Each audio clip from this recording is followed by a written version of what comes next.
Actually ನಾನು ಈಗ ಬರ್ತಾ ಕೂಡ ಅದನ್ನೇ ನೋಡ್ಕೊಂಡು ಬರ್ತಾ ಇದ್ದೆ, ಲೈಕ್ ಹೇಳ್ಕೊಂಡು ಬರ್ತಾ ಇದ್ದೆ. ನನ್ನ ಮೊದಲನೇ ರಿಲೀಸ್ ಆಗಿರೋ ಸಿನಿಮಾ ಬಂದು ಪಾರಿಜಾತ. ನಾನು ಅದರಲ್ಲಿ ದಿಗಂತ್ ಅವರ ತಂಗಿ ಪಾತ್ರ ಮಾಡಿದ್ದೀನಿ.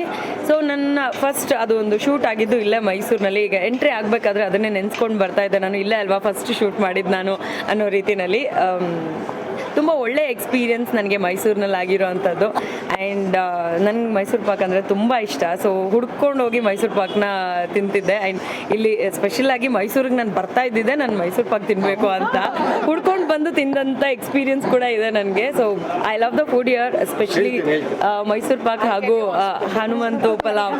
ಇದೆರಡನ್ನ ನಾನು ತಿನ್ನೋದಕ್ಕೋಸ್ಕರ ಬೆಂಗಳೂರಿಂದ ಹುಡ್ಕೊಂಡು ಬಂದಿರೋಂಥ ಸನ್ನಿವೇಶಗಳಿದೆ. ನನಗೆ ಇಲ್ಲಿ ಜಾಗ ಕೂಡ ಇಷ್ಟ, ಫುಡ್ ಕೂಡ ಇಷ್ಟ, ಜನರು ಇಷ್ಟ.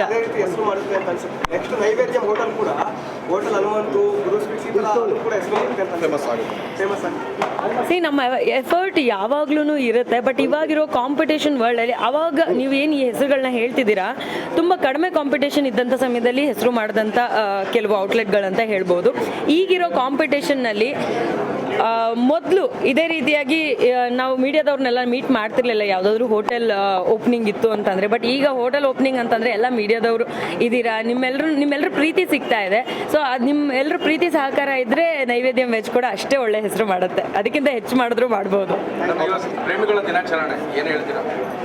ಪ್ರೇಮಿಗಳ ದಿನಾಚರಣೆಗೆ ಏನು ಮಾಡೋಕ್ಕಾಗುತ್ತೆ, ಎಲ್ರಿಗೂ I wish you all a very happy Valentine's Day. ಎಲ್ಲ ಪ್ರೇಮಿಗಳು ತುಂಬ ಚೆನ್ನಾಗಿರಿ, ಖುಷಿಯಾಗಿರಿ, ಒಂದಾಗಿರಿ.